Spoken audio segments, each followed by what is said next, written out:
I just finished Deluxe Edition Volume 13, and there's definitely a lot to talk about. We're getting new development with the characters, we're getting Rickert, and it looks like we blew the gates open again on what is possible with magic. So be sure to stick around. But that's enough talking, why don't we just get into it? This volume picks up right after Yzma's whole Marrow arc wraps up, and honestly, it didn't hit for me. I just couldn't lock in any real emotional connection to her mom. It felt more like a plot device than someone who really stuck with you. That said, the parting gift that she drops is pretty solid. Yzma can straight up summon the Marrows, or at least her mom, whenever she needs them now, using this magic conch. And that's a nice little thing to have, and it opens some doors for the crew down the line. I'm pretty certain that it's going to have some type of payoff. The bigger letdown is how Yzma basically ghosts into the background the second that she joins up. Like poof, there she is, and then not really. I'm not sure if Mira had bigger plans cooking for her, or if she was always meant to be more of a supporting presence, but we're rolling up on the end of Mira's run with this series, which we're going to be diving into in the next episode, so I guess we'll never fully know what Mira had envisioned for her future, though I'm hoping she does get a little bit more growth to her character. Meanwhile, Farnese is leveling up and straight up mogging like 11 in Stranger Things. Out of nowhere, she's healing Guts, sucking the life out of both Puck and Evalera. Even Guts notices that it's different. He's like, hey, it's pretty warm. And yeah, in these drawn-out group moments, you can just tell both Farnese and Shiruka are low-key thinking that they've got a shot. The manga keeps serving these extended scenes like it's testing us, which is a hard pass. Casca clears every round, all day, no debate. But before they hit Elf Island, in the last video, there was this mysterious kid who keeps popping up during the full moon, and then he vanishes again when Casca wakes up in a panic looking for her baby. Shiruka drops her theory that the child's probably an emissary from Elf Island scoping them out, which is a solid guess on paper, especially with the timing, but I'm not fully buying it. The way that this kid vibes with both Guts and Casca feels way too personal for a random scout. I'm leaning towards something deeper. The bigger running theory is that he's some kind of manifestation of the Elf King himself, Hanafubuki, or whatever his exact title shakes out to. It still doesn't quite click with the intimate connection that he has with both Guts and Casca, and we could be getting some confirmation coming soon, or this could just be a clever red herring. Either way, Mira has me hooked for the reveal. Later that night, Guts is tossing and turning, can't catch any sleep, so his mind drifts back to those raw Golden Age days.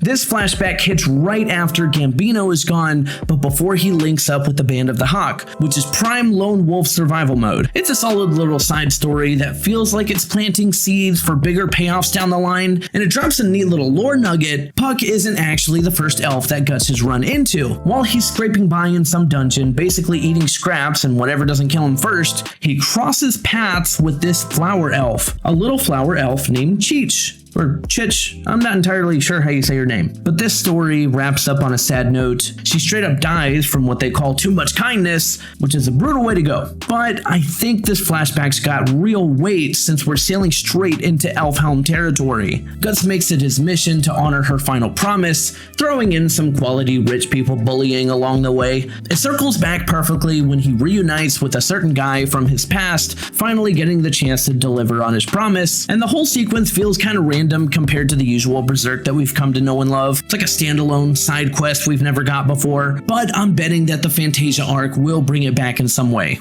Only time will tell. Back to the present, and yeah, I'm over these trolls already. But hold up. Oh my gosh, is that Rickert? The story finally brings back both Erica and Rickert, and it's one of the cleanest, coldest re-entrances that we've seen in the entire series. Rickert's out here rocking a Gatling crossbow while Erica keeps the ammo flowing. It's peak teamwork. This whole stretch is instantly my favorite. I was losing it the entire time. Rickert's back, boys. Erica's solid too, always love familiar faces, but Rickert, man, Rickert! Yes! Real talk, I've said it before, I wasn't super sold on his character early on. It felt like he didn't have enough layers. But post-Bladesmith era, after watching that hill showdown between Guts and Griffith, dude's a whole new man. The stuff he pulls here is straight fire, and I'm fully invested now. Absolute W from Mira. If this thread is going where I think it is, I'm gonna lose my mind. I'm loving the trajectory. Anyway, Rickert clears the trolls like a champ, but then the new Band of the Hawk rolls up to mop up the rest. A few other monsters crash the party too, letting one of the apostles cook, Irvine, that fox transformation archer dude, centaur.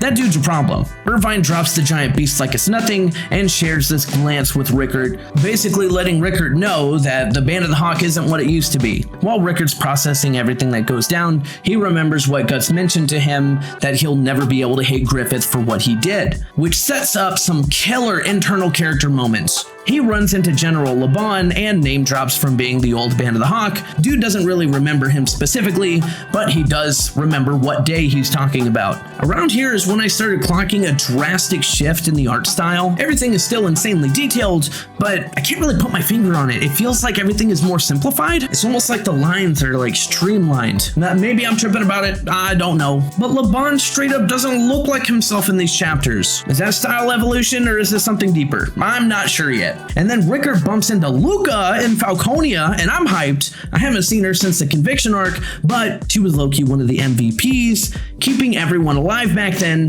She's super level-headed, she's a natural leader type. She's a welcome sight every time. The story tries to hood up this mystery dude like we wouldn't notice. It's clearly Daiba. The reveal hits a few chapters later, but I'm not really sure if they thought that the audience would know who this guy was. But apparently man's been tending horses in the new city post-Ganishka. The next day, Rickert pushes up to the upper levels, and he runs into Owen, who escorts him over to Griffith, but he can't speak with him right now because there's this ceremony going on. This old dude is still thriving. Charlotte's there, and Griffith with his new medium rocking fresh new fits. Griffith puts on the usual show, using his powers to let the grieving reunite with the lost loved ones. Heavy stuff, but while Rickert's taking it all in, Locust pulls him aside for the full behind-the-scenes debrief, and you can feel that something bigger is brewing. And can we talk about Falconia? This place screams of Leyndell from Elden Ring. I don't know if I'm going crazy, but the scale is so massive that it just reminds me of something that you would see in Elden Ring. I don't know what else you want from me.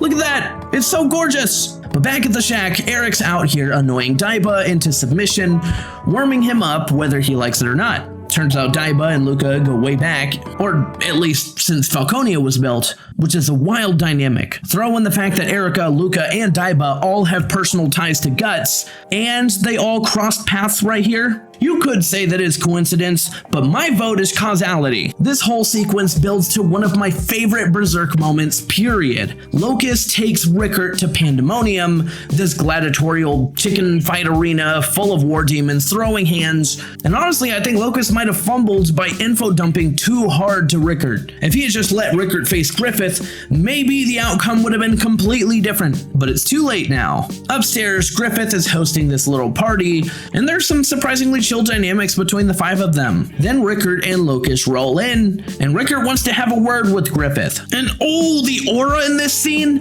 oh, it's immaculate. Griffith opens poetically, and Rickert just slaps him across the face. And it's at this moment that Rickert became one of my favorites. Full stop. Took a minute, but he earned it. He lets it all out. Remind Griffith that he's from the old Band of the Hawk, and the swords on the Hill of Swords were grave markers that he forged himself. The crest has changed, and then probably drops one of the cleanest bars in the whole series. I am Rickert, member of the Band of the Hawk, led by Griffith, the White Hawk. My leader is not the Hawk of Light. Absolute Chad behavior. He says his piece and dips, going up against the whole world and committing a straight up felony before bouncing. Absolute legend. But Locust is staring daggers from the distance, not letting him out of his sight. And that's when Silet shows back up, and he's now interested because of the slap. Rickert goes back to the bottom and gets to flex his more inventive side, which is always a treat, while the ladies catch wind of what he did and it's time to roll out. Luca tries the mom route with Erica, but she ultimately decides to stick with Rickert. Later, Rickert's contemplating life when, out of nowhere, an apostle jumps him immediately. In a straight fight, Respectfully, Rickert probably doesn't walk away from this one, but Silent of the Baki Raka saves the day, leading to one of the wildest team-up dynamics that I never saw coming. Silent basically admits that he got humbled by Guts way back in the day, and neither of them feel at home under the Hawk of Light. So they link up. During that one ambush scene, Daiba catches on, and just like that, Rickert accidentally builds his own squad with some of the most important players, and I'm confident he's gunning to reunite with Guts. I know I mentioned this in my last video, but I was pretty confident that I thought Silent belongs to Guts' crew, and if I'm not mistaken, I think that's what's happening right here. But I'll tell you what, Daiba joining too, that would be an absolute game changer. He was able to single-handedly take on all of Guts' crew and live. Of course, this is just my headcanon. I just think that's where the story is going, but don't laugh at me if I'm wrong. But if I'm right, this trajectory is cooking! So the crew finally makes it all the way to Elfhelm. Getting inside wasn't exactly smooth sailing, but once they do, they're welcomed by a whole crew of mages, which caught me off guard. I figured Elfhelm would be straight up elves only, but no, it's mostly mages who just happen to look after the elves. We get hit with a bunch of new character introductions. I'm not naming every single one of them, but a few stood out. I'm definitely going to be keeping an eye on where they go. Before the mages turn friendly, we get some extended fight scenes that eat up a whole chapter. But at the end though, we meet this one mage who feels important right away, mainly because her design is just on another level. Her name's Morta. Other mages roll up too, and one of them might matter, but it's too early to call. Then we meet the Great Guru, who apparently has history with Flora, so Shiruka is instantly at home. After rehashing what Griffith had pulled to crack open the astral plane, we finally get the full scenic tour of Elfhelm, and it is stunning. If I'm not mistaken, this is just straight up the Shire. If I lived in Berserk, this is where I'd set up shop. No question. Guts gets his shot to talk to the big mages about healing Casca's mind,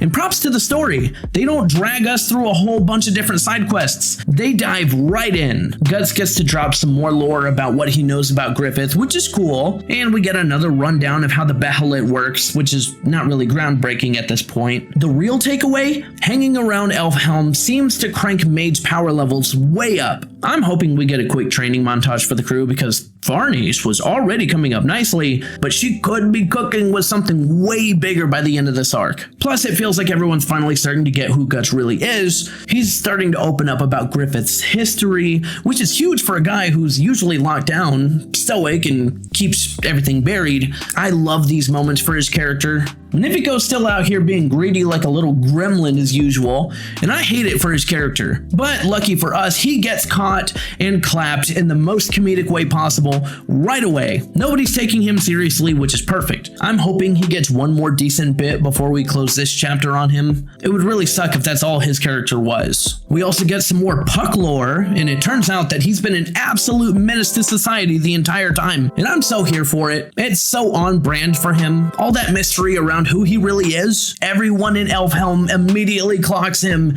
and looks ready to throw hands. This dude's got history here. They did mention something that's a little bit interesting, and that's time works differently here. One of the mages say, "Oh, I thought I didn't see you in a while," but if time is moving a little bit differently, maybe to them, Puck wasn't really gone all that long. And if time works this way, I would reckon Rickert and his new crew are gonna meet up with Guts significantly faster than we think. Anyways, we meet who I think is going to be a major player, the Flower Storm Monarch, ruler of the elves, Danan. And bro, she is cold! Easily one of the coolest designs in the entire series. One of my instant favorites. And since she's kept a low profile during the first meeting, she's already clued in on what the crew wants. For the ritual, she only wants Shiruka and Farnice heading into the Corridor of Dreams, and man, this is easily one of my favorite parts of the arc so far. Not only do we get to peek inside of Shiruka and Farnice's dreams, but we straight up dive into Casca's mind, and she's still trapped reliving the eclipse, and the way Miura portrays it is hauntingly beautiful. Guts as this battered hound covered in spears, Casca being dragged in a coffin, her mind like a shattered doll, waiting to be pieced back together. It just hits on a different level. Before the cliffhanger, we get one more grounded scene outside of the corridor. Guts, Serpico, and Roderick just talking like men, showing real respect and admiration. This is the first proper heart-to-heart for the group, and it felt earned. The volume closes out with Farnese and Shidoka navigating through the Eclipse wasteland, collecting pieces of Casca's dream doll body. It gives them another look into her mind, and more importantly, Guts' Golden Age backstory, the part that I was hyped for the most. Both Casca and Guts have stayed pretty quiet about their sides of the story, but now Shidoka and Farnese get to walk through those memories and see the full picture. One detail that caught me off guard, they can actually feel what Casca felt. Farnese realizes that she's not so different from her. She is head over heels for Guts the same way that Casca was for Griffith, and I've honestly never thought about that parallel before. But it's an interesting revelation. As they're wrapping up the doll, the tiny dream Casca speaks up, and she wants to see somebody. And who, you might ask? Absolutely no clue, because that's exactly where this deluxe edition cuts off. I'll be honest, I cannot wait to jump into the next one. This is the second to last deluxe edition volume, by the way. After that, we're going to be moving into the final stretch of Miura's work. A quick shout out to everyone who's been writing with me in this series. Truly, from the bottom of my heart, thank you for sticking around. This series just hits different for me because this is my first ever YouTube series. You know, I just started my YouTube journey, so it's a pretty cool milestone. If you are subbed to the channel, thank you so much. I truly appreciate it. I won't let you down. We're going to be building something solid here for years. Just you wait. And massive respect to Kentaro Miura. We're going to be giving the final chapter that he wrote a proper send-off next time. Like, subscribe, hit the bell for notifications so you don't miss a future upload, and I will see you in the next video. You still here?